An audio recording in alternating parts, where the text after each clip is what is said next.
The video, say those who've seen it, shows police in Memphis beating this man, Tyre Nichols, pulled over in a traffic stop January 7th.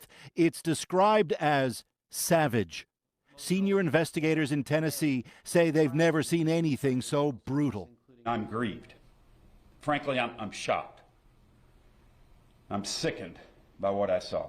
In now laying criminal charges against the 5 now ex-officers accused, including second-degree murder for each of them, local authorities made their position clear. While each of the 5 individuals played a different role in the incident in question, the actions of all of them resulted in the death of Tyre Nichols, and they are all responsible. Little is known of what brought it all on, but that the ex-officers themselves are black is notable in a country that has so often seen police violence against black Americans at the hands of white officers. Nichols survived 3 days in hospital, seen here in a photo released by his family, underlining the apparent ferocity of the assault. It's left many worried widespread fury will soon turn to violent protests, not least because of this. The city will be releasing the video sometime after 6 p.m. Friday. It will come, say police, with 3 angles, mostly unedited. On that, this guidance from a lawyer for one of the accused ex-officers. Unfortunately, we've all over the last couple of years seen videos where there's police brutality involved. And so I would just caution the public to reserve judgment. The family of Tyre Nichols welcomes the charges and the coming release of that video, urging that any demonstrations be peaceful. Say many, the underlying message is the need for police reform in this country, now reignited as Memphis braces. What's happening? What's going on? Part of my presence YouTube channel. As you saw by that clip, this video is going to be about the murder of Tyre Nichols. Now, Tyre Nichols is a Memphis resident who on January 7th was pulled over for a simple traffic infraction. And during that traffic stop, apparently he was beaten by 5 police officers so severely that he was taken to the hospital and died of his injuries 3 days later. Now, what's transpired since then was that the 5 officers were terminated after the investigation was done, so they were fired from the police force. And as of today, January 27th, all 5 of those officers have been charged with second-degree murder. Now, historically speaking, the relationship between police officers and the communities that they are sworn to protect and serve has not been a great one, and especially in impoverished communities. And the reason for that is because these police officers usually don't live in the communities which they are sworn to protect and serve, and as a result of that, they have no stake in the communities. They aren't familiar with the people in the communities, and therefore they paint a broad brush over everyone that lives there, and they either think that they're all criminals, or that they harbor criminals, or that they promote and encourage criminal behavior. And as a result of that, they take a hostile approach towards everyone in the residence. And that leads to things like harassment.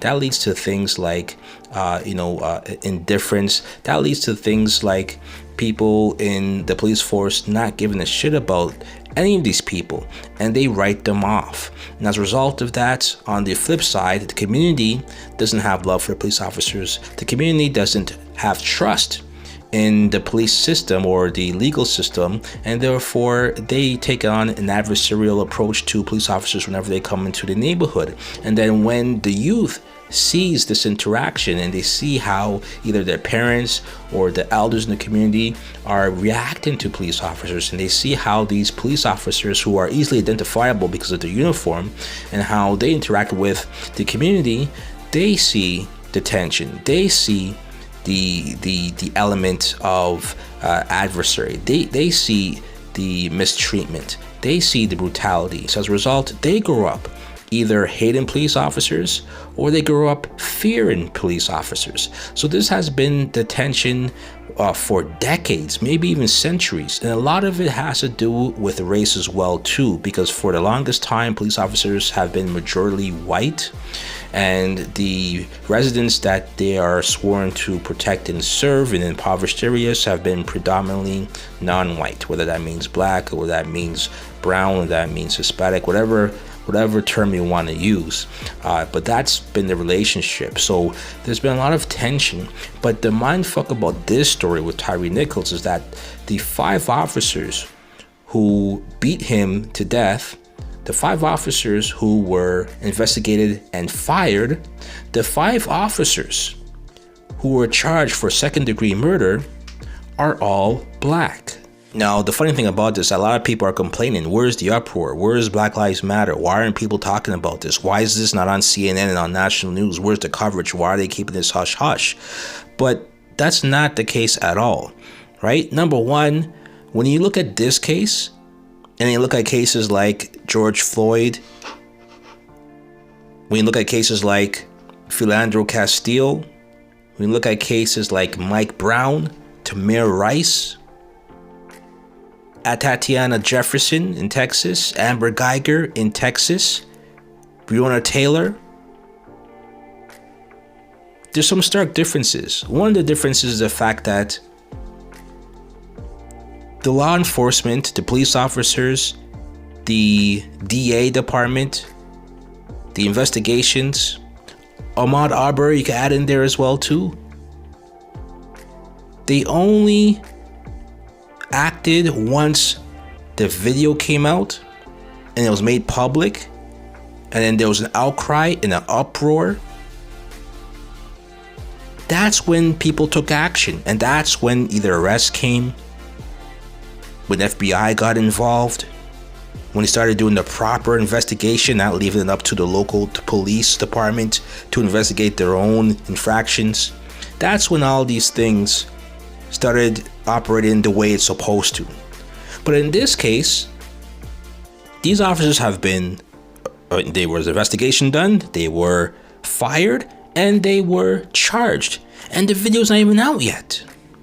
But the weird thing about all of this is that, based on the clip that you just saw, the way how these officials are talking, the way how either the mayor or the politicians surrounding us are speaking about the situation, whether it's the police chief, all of these people who are typically pro-police officers, who are typically going to tell you to reserve your judgment, or I don't want to jump to conclusions, we haven't seen all the evidence.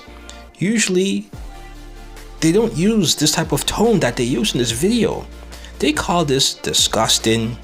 They call this savage. They use so many strong words to describe what happened in this case with Tyre Nichols. And while, of course, if Tyre Nichols died as a result of his injuries, then yes, it would have been savage. It would have been disgusting. It would have been all those things. But we saw the George Floyd video as well too. It wasn't that disgusting. Wasn't that an issue? The Ahmaud Arbery, we saw that as well too. Philando Castile, we saw all these things. Tamir Rice, we saw all these things. But the tone and the language were different. And the other thing that I didn't like about that clip was that here the officials are saying, we're gonna drop the video, we're gonna drop the footage at 6 p.m. or 7 p.m. for everyone to see. Like if it's a mixtape, like if they're promoting this stuff. Oh, it's gonna be graphic, it's gonna be disgusting, it's savagery, it's brutal. We have it in 3 angles just for your viewing enjoyment, for your viewing pleasure. We have it in 3D so everyone could see, from all ages, from all different types of degrees of eyesight. You can see all of it. No matter what your vision is, you could see all the footage. We even slowed it down for you, gave you an instant replay camera. Like the way how they're promoting this, it's almost like they want everybody to see this video. I've never seen a police camera footage be put on some type of premiere promotion like how you do for YouTube videos. Set it as premiere. That's what they basically did here. So how many people, how many of us are going to sit by our TV or sit by YouTube or wherever you get your news, are going to sit by and wait anxiously at 6 p.m., at 7 p.m., waiting for this savage video to drop? Isn't this what you would call conditioning? Why are they setting the tone for this, making it seem like this is going to be as bad as Rodney King. That's what they compared this to. And Rodney King's video was ridiculous. And those officers got off. But they're already setting the tone. Do you know how much pain and how much turmoil black people felt and experienced during George Floyd and when that happened? And how they saw that, the 8 to 9 long minutes? Do you know how much that affected people who saw it and had to experience it? And all the things that are brought back to, you know, what they experienced in their lives regarding either police brutality or just the unfairness of the system or the indifference of the system. The fact that you can't even speak to an officer like a man and say, "Can you get off him?" Because you're killing him. You hear him. You can't even have a level-headed, eye-to-eye communication with an officer because they don't want to listen to you. Because they're by the book, they're by the training. They don't have any type of free thought to say, you know what, let's stop. Because we saw that with the police officer, with the teacher who died in LA, which seems like he was on some type of bad drug that he took, and he was tripping out. But the police officers knew that this guy was high.